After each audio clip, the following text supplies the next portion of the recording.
told you once, we told you twice. You didn't listen to our advice, now you know.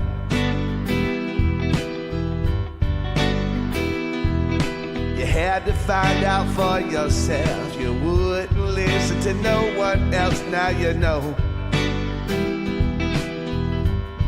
How's everything looking now?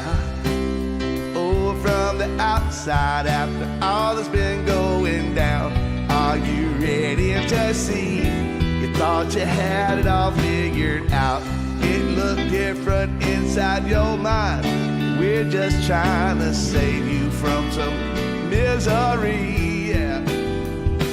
Now you know. Oh, now you know. All right. Well, welcome to Seraphic Sound Studio podcast. Everybody's Talking with Kevin Derryberry. It's a production of Seraphic Sound Studio and Kevin Derryberry Ministries. And today we are privileged to have with us Mr. Bruce Andrews. How are you, Bruce? Man, I'm doing fantastic. Better than I deserve, I reckon. Better than you deserve, huh? Yeah, ain't no doubt about it. Well, you know, it's a blessing to have you here. I pass have crossed a lot here lately because of music. In good ways. And other stuff. You know, I believe you've been in this studio before. It was years and years ago. You came in and played the harmonica. It was years ago. I think you hadn't had it finished long at the time. Yeah, lots has changed since. There's probably 15 or so more years ago. Well, you look back 20 years ago, lots of change with both of us. Yeah, true to that. Now, back then, Bruce, I remember you were at Westwood, you know, singing in the praise team and stuff. You also started a few coffee shop type things. That's right. And I know that you had a little a blues, was it a blues program on a radio station? Yeah. Where you talked about the history of the blues. That was really cool. I really enjoyed it, you know. Well, you know, it had an audience of hundreds. Yeah, I know. Well, hey, here we are again, Yeah. you know. But it was amazing how much you knew about all that stuff. And then, you know, of course, you got the band Lucky Stiffs. What was another, Two Blue? Yeah, it kind of combined the two over time, Two Yeah. Blue and the Lucky Stiffs, which is a ridiculous name, but it's what happens. Be careful, friends, when you name your band because you get stuck with it. Yeah. Yeah. Like The Who, you know, Yeah. I mean, or Nine Inch Nails, you know, stuff like that. Yeah, you just say it in a room somewhere, everybody thinks it's funny, and all of a sudden, Yeah. you're I was stuck in a with it. band called Zipper one time. Oh, really? So, I didn't know. That's just, you know. I had no idea. That was not a good thing. But so in the end, let's see, what other bands have you been in? Well, I mean, I was with the Alabama Blues Machine. You know, we had some success. Unfortunately, that was Ross Roberts. A lot of people know him in town as a great guitarist, and he passed away from liver cancer. Right. And, so that particular had a bit of trajectory there. You know, we're Yep. being played on the BBC and all that kind of thing, and Yep. so we were all excited about the opportunity, and that fizzled away. It wasn't in the plan for me to do that. So. Right. I know you had one of your songs made a video, or was in a video using something. What was that? Well, we had I don't know exactly which one you're referring to, but we had several production videos that had a little bit of traction. You know, like one of them was "Walk in Peace." I still like the lyrics to that one, and filmed in a bar and out in the Green Lantern or something it had a big fight scene. And anyway, the claim to fame of that song was the SEC Sports Network used it for a commercial or two. So that was great. Yeah, man, come on. I mean, that's cool. Let's see, what else do I know about you? Tell me about your family. You know, your wife Joy. Well, she's my anchor. You know, I mean, sometimes you get lucky. You know, the list of things that I've done right in my life that I know about is pretty short. One of them is my wife. You know, we've been married 42 years, and I think the first year we were married, we both had about 3 jobs trying to make an 800 square foot house in East Lake, and she said, "I believe I want to teach dance." And I said, "Well, heck, we're already broke. How much more broke could we be?" So 42 years later, she's still teaching dance, doing it on an excellent level, loves kids, loves what she does, and she's truly called to do it. I know. I mean, I know a friend of mine, Guy Albrook, his daughter took from her. Yeah. And, you know, that was a tragic end to her life, but y'all still celebrate it. Yeah. He does a golf tournament each year to raise money to give a scholarship to some young person to take dance at Joy's. Yeah, there's a I don't know if they take at Joy's. I think he moved to another studio, but same idea. She did take from Joy's along those same lines. I mean, in all those years of teaching dance, I mean, she's actually unfortunately had 3 students in the course of 42 years that have scholarships named after them. Emily Harrison, Lauren too. You know, just went too soon, and so you know, it is the what happens when you've been alive on the planet for a while and you've been in the same business for a while. I mean, you incur these things. Yeah, and when you know a lot of people. Yeah, you know. I mean, you know, and we both know a lot of people. Sometimes people say that to you, you know, and you want to say, well, you know, just because I'm old, man. I've been hanging around a while. Yeah. Well, that kind of brings me to like several years back. I would run into you. I'd say, Bruce, what are you up to? And you were working hard to get this Shelby County Arts Council thing going. This you know, it sounded like, okay, to me, I was like going, that's a lot of work. That's a hard task. I don't think I could do it, and you have championed that thing. Tell us about that. Well, I mean, maybe the best way to start, it's such a long story, the best way to encapsulate it and maybe kick off the conversation is I inherited 2 things right out of the chute with that place. One was the name. I love the organization. I'm not crazy about the name because it's very limiting. It insinuates that it's confined to Shelby County, which it's not. I consider it a Central Alabama organization. But the other, and of course, Counsel is kind of mysterious. But you know, what is it like? So it's not. It's a nonprofit arts organization, 501c3. Anyway, what I'm saying is I inherited this slug line. Yeah. It was the Shelby County Arts Council. Imagine, create, and inspire. You know, which is the way I thought about some radio slug. You know, but the more I thought about the significance of that. You know, the sequence of those words: imagine, create, and inspire. Imagination leads to creation. Creation leads to inspiration, and inspiration, you know, when properly applied, produces hope. So, therefore, the creation of inciting the imagination and creating artwork is important. You know, music is important to our humanity and all of that. So with that in mind, I guess what I'm saying is the hard work in that process, imagine, create, and inspire, is in the creative process. You know, whether you're making music or building an organization. Right. Because the bigger the project, you know, whether it's making music with 5 people, running a praise team like you do, or whether it's running an organization with a myriad of arts programs, it involves collaboration. Yeah. And like you said, collaboration really, when it gets down to it, is a grind. It's a grind. Yeah. I mean, it's his humility. It's not being resistant to politics. Yep. You know, trying to find an airstream above those politics and achieve a common goal. And and I'm telling you all this because I didn't expect to inherit that bag of tricks. You didn't, did you? No, man. It was like, you know, everywhere I turned, it was, you know, it was just peeling back the onion and trying to figure out what we should be to the community, and you know what, you know, like you and I always pontificate, you know, what's God's plan in all this? Right. You know, I know I'm here because all the roads led to here. Yeah. But it looks weird. So what's next? There's always that. And you're dealing with volunteers, a lot of the volunteers, and you're dealing with artsy people.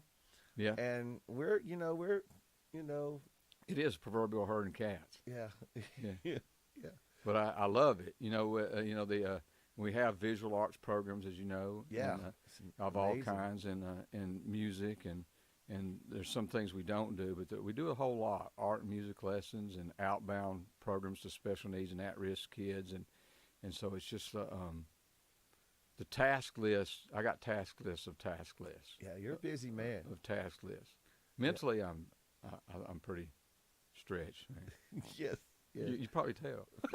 Well, you know, I I know the feeling. Sometimes you just go, this is more than I can handle.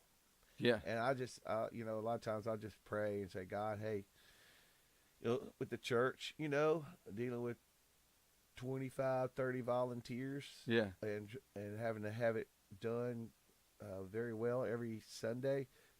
Sometimes I'll just say, hey, God, this was your idea. This is your church. These are your people. Yeah. If you want this to happen, obviously I can't do it, but you got to provide. All of a sudden, all those illusions of Moses going, but Lord, I stutter. It's like, I'm that guy. I'm like, yeah, exactly. For real. Exactly. So I want to go ahead and get this, let you say this. How can people contribute or? Well, I mean, there's a lot of ways. We have, as you alluded to, we have a working staff of 5 in a 20,000 square foot space with all these programs. So we are dependent on volunteers to do anything we do, whether it's a gallery exhibit. We got the EBSCO Fine Art Gallery. We do 7 gallery exhibits a year. We got the Song Theater, formerly the Black Box Theater, which you performed in, which was awesome. So is it formerly the Black Box Theater? Well, we're transitioning. We had a naming opportunity there was taken by these wonderful people, Alan and Lindsay Song. Okay. So we named the theater after them. Oh, awesome. And so we're, what a cool name for I know it really is. Song Theater. It's kind of like you don't think it's really a person, it's named after, but it's a song theater. It's a real person. And he's a super cool guy. He'd be a great guy for you to do a podcast interview on one time. Alan Song, he's just a great. He made his money in a very interesting way, and it's he earned it. Right. He's a creative inventor, scientist, and wow. and a young man. Wow. Like when I say young, he's 40ish, but younger than us, right? That's right. Yeah. So anyway, I guess what I was saying. What was the question? How can people contribute, like financially, voluntarily? 2 ways, maybe 3. Yeah. Yeah. Thanks for getting me back on track. Yeah. See, I'll need your help later on. This I'm gonna do a podcast. It's gonna be called "In the Weeds." In the Weeds. Where you chasing rabbits? Yeah, so it's always in the weeds. Okay. So the main way that people can contribute is just fun. Come to the events. Come to, if you're an artist, a visual artist, or a visual art fan, or even close, come to the gallery exhibit. Mm-hmm. Be there. There's no substitute for your presence. Much the same as I suppose church. If we have shows, and we try to do niche genres like the blues and jazz and gospel, and if it's your bag or even close to your bag, come to the shows. Yeah. That is supporting the organization. Right. Other than that, we'd love to have you as a volunteer. They can contact us at ShelbyCountyArtsCouncil.com or call me directly. And we just want folks volunteering for the things they enjoy. Like we'll have a summer theater camp we'll have some at-risk kids involved in that, right. as well as others. We'll have an art camp, and we have ways to scholarship people in the art and music lessons, and all kinds of things. So if any of that rings your bell, yep. Yep. Just contact us at, info@ShelbyCountyArtsCouncil.com, or just get on the website, and definitely follow us on social media. You and I know there's joining and sharing on our Instagram posts. It's an efficient, cost-effective way for us to proliferate the message and get more folks. Just like they should join and share this podcast on whatever platforms they're on. Exactly. And net us another, 100 people. Yeah. So the message gets out.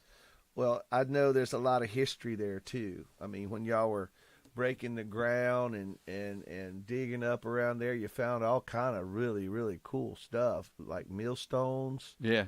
And if people come by, they'll see these things around the campus there, around the facility, and it's pretty amazing, the history that's even under the ground around that place. Yeah, thanks, man. Yeah, and intrinsically, I mean, Shelby County is a real interesting place to be. And it's a lot of the history is sort of represented artistically on campus, like you said. The reason it's called Old Mill Square is they found some millstones there, and we commissioned 2 sculptors, really excellent sculptors, to make bronze sculptures of some magnitude, as you've seen, and they put millstones into their sculpture that were found on the property. So I think there was a mill there in the 1880s or something. Somebody will correct me on that, but it's around that time. You know. Yeah. Hey, what's the number, right? You know, it was old. Yeah, I was way back there. But yeah, I mean, because I looked around, you showed me around, and I was like, really? Yeah. Really? And then there's that, you made one millstone into a big sculpture, which was so amazing. And y'all do, what is it? Metal casting? What is it? Yeah, forging. Forging. We do forging and bronze casting, and we have an artist in residence, Nelson Grice. He's an alabaster man, by the way. But you know, we're just surrounded by talent, as you know. So he's a alabaster based. Went to Montevallo. His mentor is Ted Metz. Both of them are nationally known sculptors. They're right here in our midst, and he teaches classes there. Cast those sculptures there. They're pretty cool. It's just unending what people can go there and experience and enjoy and get involved with, or take your kids, you know. Yeah. But anyway, we're gonna take a little break, right. Bruce, if you don't mind, and we'll just we'll be back to Seraphic Sound Studio Live podcast. Everybody's talking with Kevin Derryberry. So we'll take a little break right now. We told you once, we told you twice. You didn't listen to our advice. Now you know.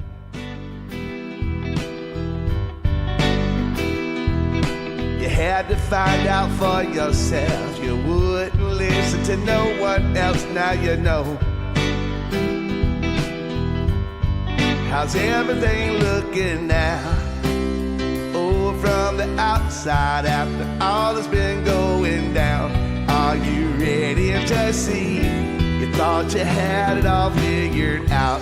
It looked different inside your mind. We're just trying to save you from some misery. Yeah. Now you know. Oh, now you know.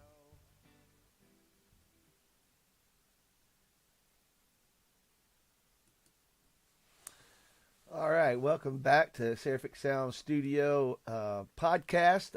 Everybody's talking with Kevin Derryberry, and my special guest today is the legendary Bruce Andrews, ladies and gentlemen. Bruce Andrews.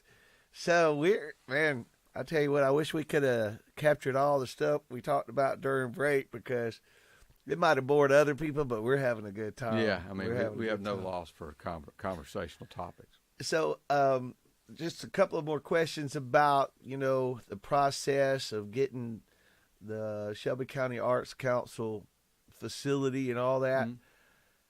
How hard was that? I mean, I know it took a while. Well, it's super hard. The Shelby County Arts Council, as a 501c3 organization, was founded and started in Columbiana in 2005. They rented a space on Mildred Street, a little, of course, if you haven't been to Columbiana, it's a beautiful little Main Street town. And anyway, to try to make a terribly long story as short as I can, there was a park there, I should say a field, that a big building on it. Summer Classics used to be there, and the building had burnt down in the 80s. And so, as cities will do, there was ongoing discussions over the decades, I suppose, it's fair to say, about what should be in that park. You know, I mean, let's do, of course, there's, and those suggestions range from a Walmart to a dog park. Over time, everything was suggested. Yeah. I inherited a plan to build a building. It didn't manifest exactly that way, but the idea had been put out there that it could be an arts and cultural center. Mm-hmm. I think over time, the idea that an arts and cultural center that could potentially appeal to all of Central Alabama, maybe beyond, it took a while to marinate.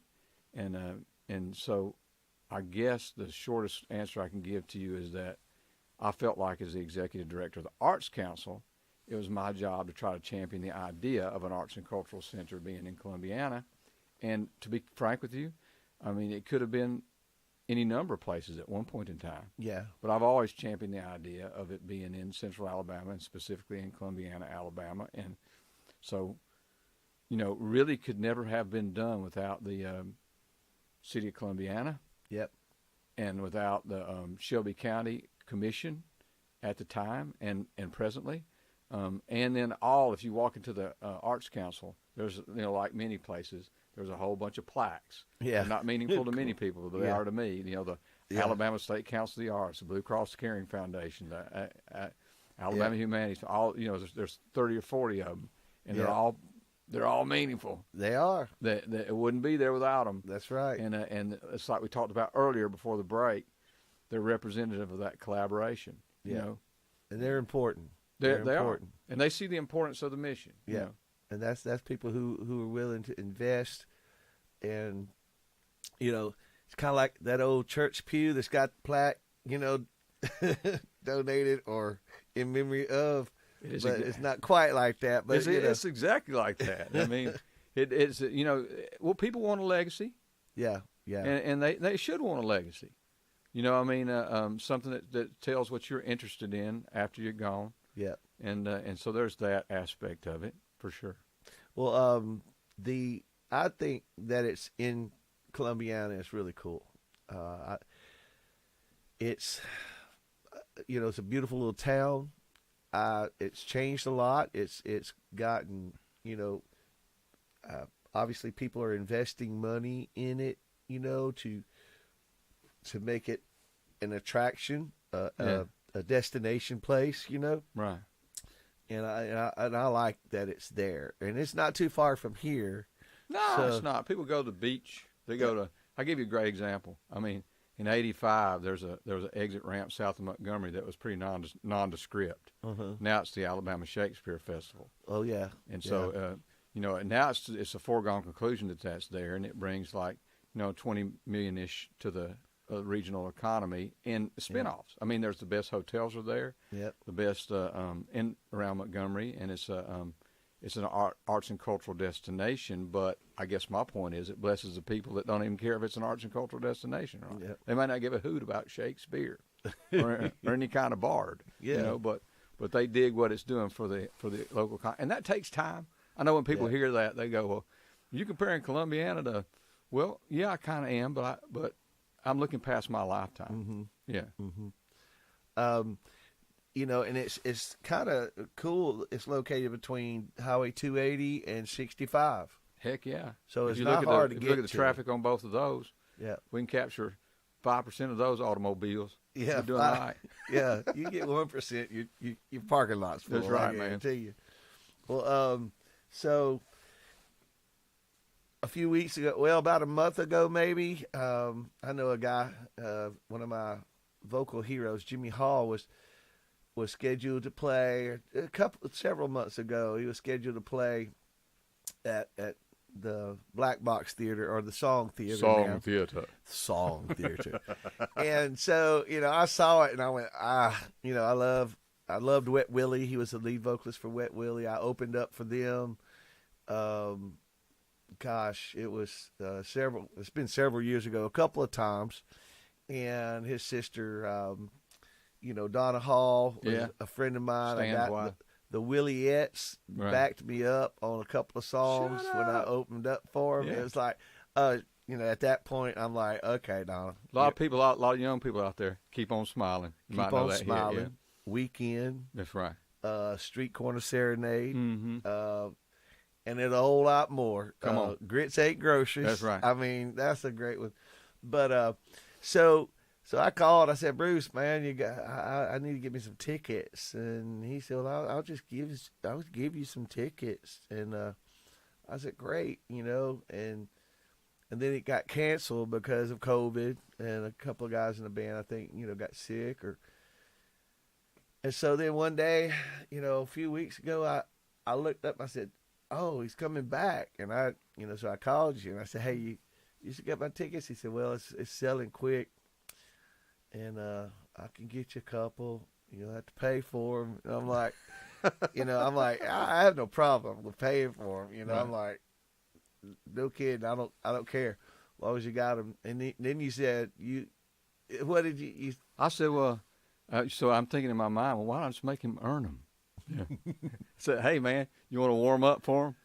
And you much to my pleasure, jumped on that idea. Yeah.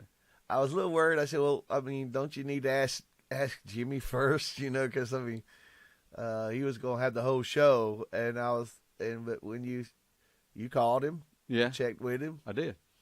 And he said, sure. He, of course, remembered me from the old Telluride and the old days. And so I immediately got pretty excited, then a little bit nervous, because I was just coming in by myself, not the band. And I think I did, a 30-minute set? Did a 30-minute warm-up. It was awesome. You did your thing, man. Well, I appreciate you allowing me to do that. Well, I mean, the people should know. I'm gonna break into your podcast here with this thought. I mean, you all your life you meet few people with true integrity. They're the same people all the time. People should know that you got up there and did your thing, just like you always do. Yeah. And that's who you are. And it was just great soul music about Jesus, and it fits straight up into the whole night, and it was just like it was awesome.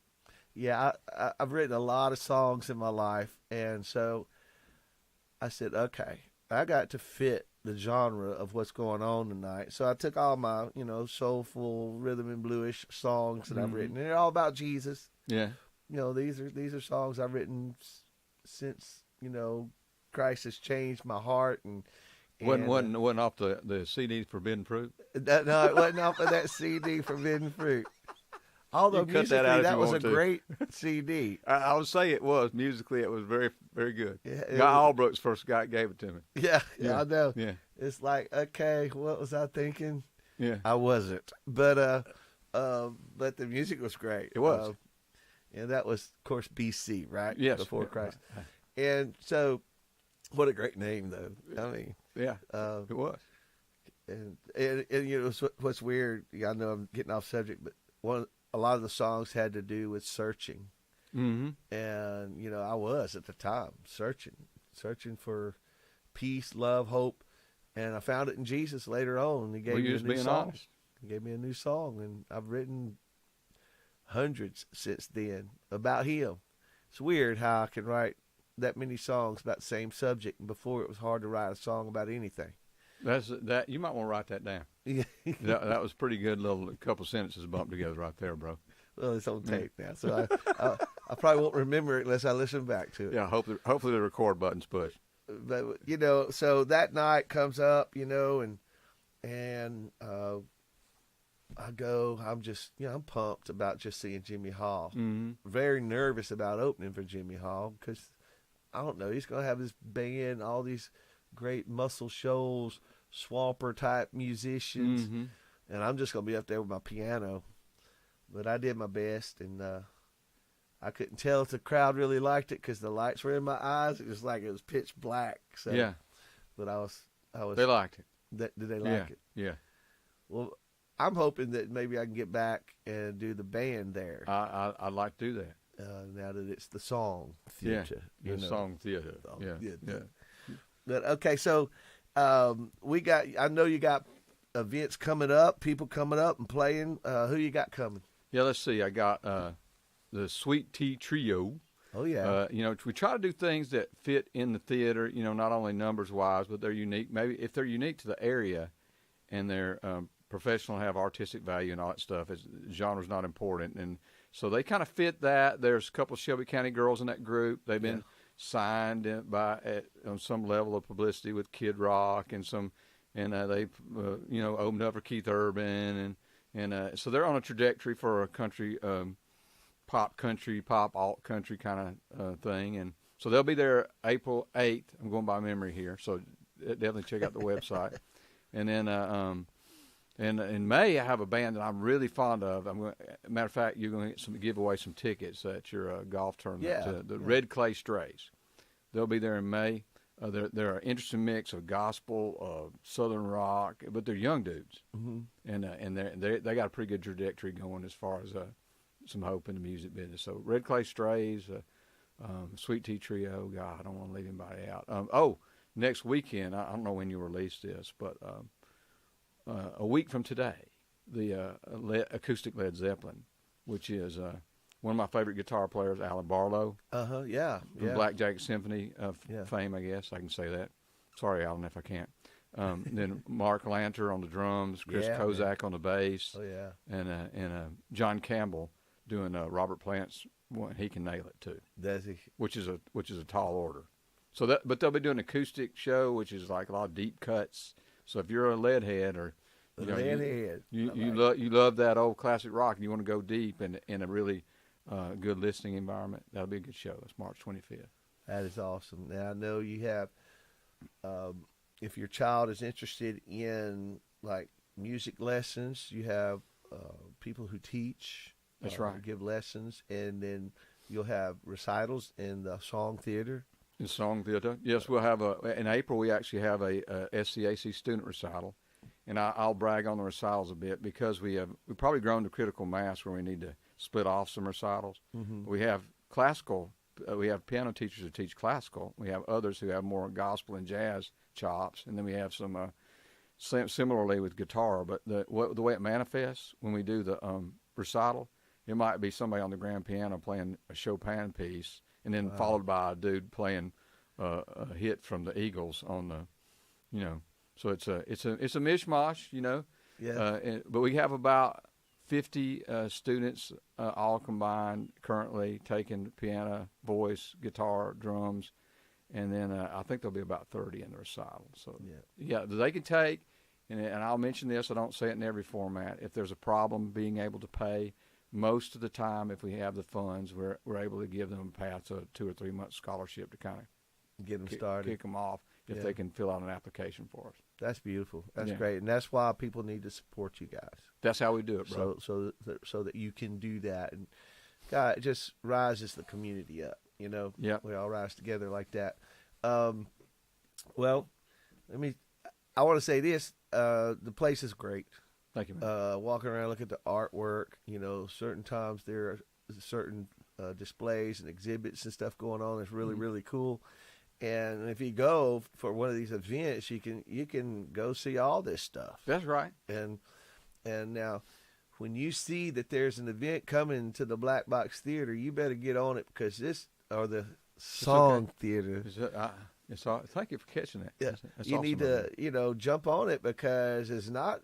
What is it, 200 people? It's a listening room. It's we're sitting in a studio now, so our goal was to build a studio with seats. Right. So it's 216 seats. So it's adult oriented. I mean, children are obviously welcome, but I meant adult sensibilities. You want to come listen to a show. Yep. At a fixed seating situation with good sound and with no fireworks, just nobody swinging from the ceiling. Turn the lights on. Let's go. Yeah, just serious music listening. It sounds great in there too. Thank you, man. Great. All your tech guys and George. Yeah, man. Shout out to George. I tell you what. Shout out to George, man. Yeah. Patience is what the word that comes to mind when you're dealing with a lot of artists and stuff. You know best. Yep. But anyway, thank you, Bruce. Thank you so much. Thank you, brother. You're a cherished friend, and I respect you. And your hard work and your musicianship. Now, we didn't even talk about, you're like, one of the legendary harp players and vocalists in this area.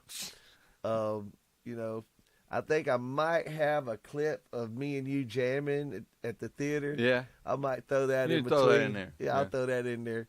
But anyway, just wanted to appreciate you so much for coming by.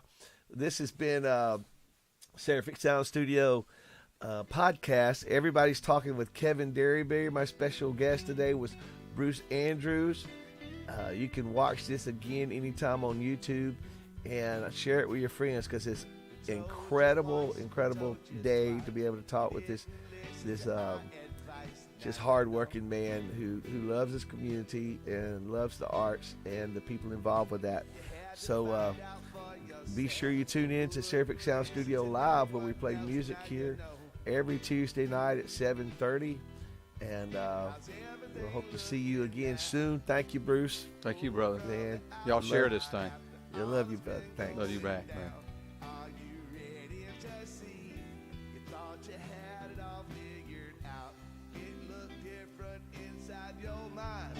We're just trying to save you from some misery, yeah. Now now you know.